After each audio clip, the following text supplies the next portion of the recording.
Police, ঠিকাদার, গুন্ডা মস্তান, মাদক পাচারকারীরা এখন তৃণমূল করে, কটাক্ষ অর্জুন সিংয়ের।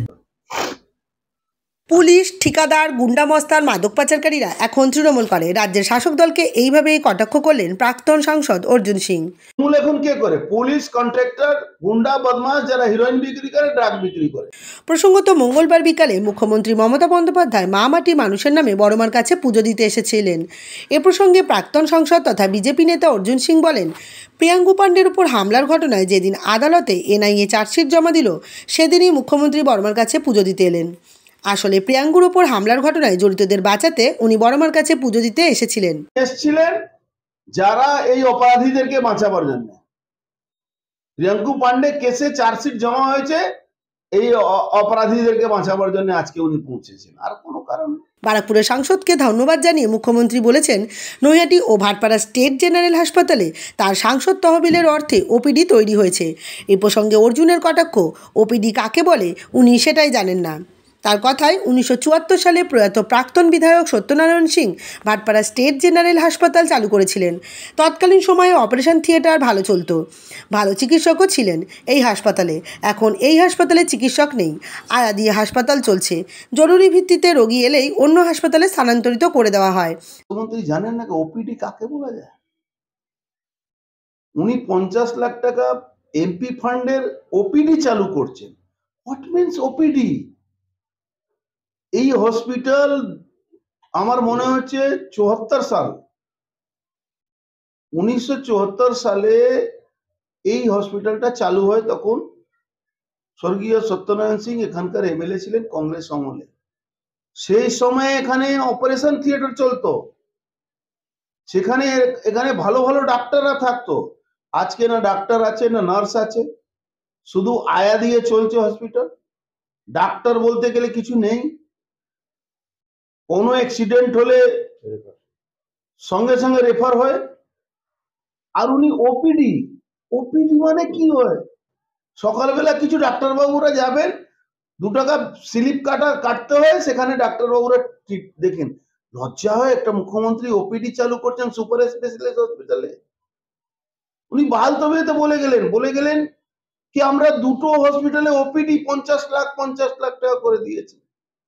ভাটপাড়া বিধায়ক টাকা দিচ্ছে এক্সরে মেশিন কিনে, সেখানে লাগাতে তাদের দম বেরিয়ে যাচ্ছে। ভাটপাড়া স্টেট জেনারেল হাসপাতালের বিহাল দশা তুলে ধরে বারাকপুরের প্রাক্তন সাংসদ বলেন, 4-5 বছর আগে মুখ্যমন্ত্রী এই হাসপাতালকে সুপার স্পেশালিটি হাসপাতাল হিসেবে ঘোষণা করেছিলেন, কিন্তু এই হাসপাতালে যত্রতত্র কুকুর বেড়াল ঘুরে বেড়াচ্ছে। রয়েছে পানীয় জলের সমস্যা, নেই পর্যাপ্ত আলোর ব্যবস্থা। আমাদের দুর্ভাগ্য পশ্চিমবাংলার মুখ্যমন্ত্রী মমতা ব্যানার্জি আছে, এটা আমাদের স্বীকার করতে হবে। এটা কিন্তু আমাদের দুর্ভাগ্য।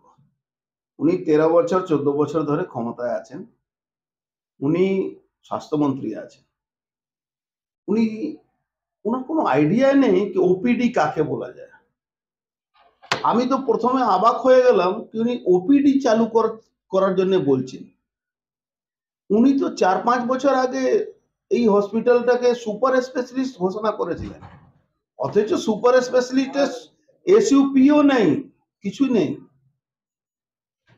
কুকুর ঘুরে বেড়ায়, বিড়াল ঘুরে বেড়ায়, বাথরুমের অবস্থা দেখুন, জল পাওয়া যায় না, দীর্ঘদিন ধরে সিউরেজ লাইন হয় না, পরিষ্কার হয় না, কোথাও লাইট নেই, কোথাও লাইট ভেঙে গেছে।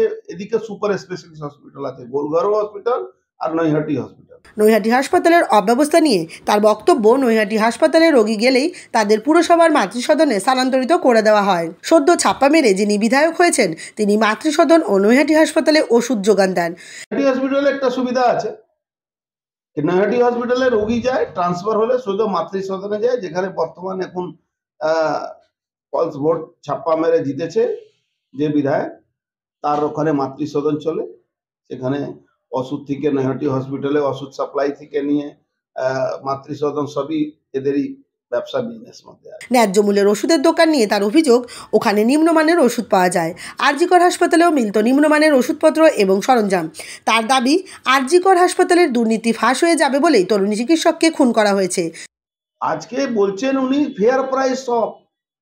দিদিমণি যান ফেয়ার প্রাইস শপে, লোক ওষুধ কিনে না ফেয়ার প্রাইস শপে। কেন যারা ওষুধ বিক্রি করে তারাই বলে, ডাক্তাররা বলে এখান থেকে কিনবেন না, এই ওষুধ নিম্নমানের ওষুধ। যেটা আরজিকলে দেখেছেন আপনারা, আরজিকলে দুর্নীতি মানে কি, নিম্নমানের ওষুধ, নিম্ন ইউজ স্যালাইন দিয়ে ইউজ করা হয়, আবার রিফিলিং করে করা হয়, আবার কি নাম ওই সিরিজ সিরিজ 2 নম্বরই ভাই ওখানে তৈরি হয়, ওখানে রিপ্রসেসিং করে আবার ওখানে দিয়ে দেওয়া হয়। সারা বাংলায় স্বাস্থ্য বিভাগে যত দুর্নীতি আছে, যে দুর্নীতিটাকে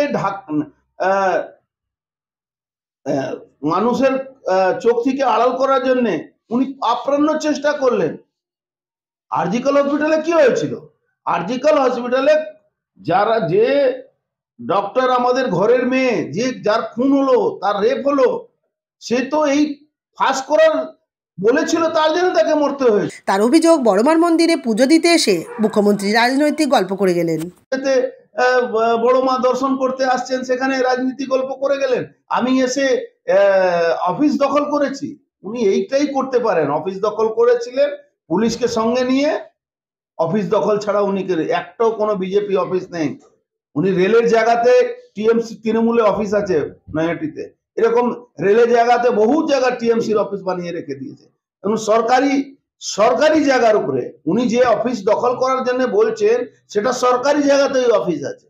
উনি মুখ্যমন্ত্রী হয়ে সরকারি জায়গা অফিসকে দখল করে উনি কি শো করতে চাইছেন? উনি একটাই জিনিস শো করতে চাইছেন, আমি ক্ষমতায় আছি, আমি যা ইচ্ছা তাই করবো। অন্য লোক একটা দোকান করে রোজি রোজগার করতে পারবে না, উনি পার্টি অফিস দখল করছেন। কোন জায়গাকার পার্টি অফিস? একটা সরকারি পিডব্লিউড জায়গাতে উনি অফিস দখল করে উনি বাহবা করছেন, আমি দখল করেছি, মানুষ ভয়ে সন্ত্রাস ছিল। আরে মানুষকে তো যে সন্ত্রাস করেছিল, এই আরজিকর নিয়ে প্রতিবাদ করেছিল, ডক্টররা, টিচাররা, যারা এক্স স্টুডেন্টরা, তাদেরকে, মহিলাদের, মেয়েদের মারধর করা হয়েছিল, জামা ছিঁড়ে দেওয়া হয়েছিল। এই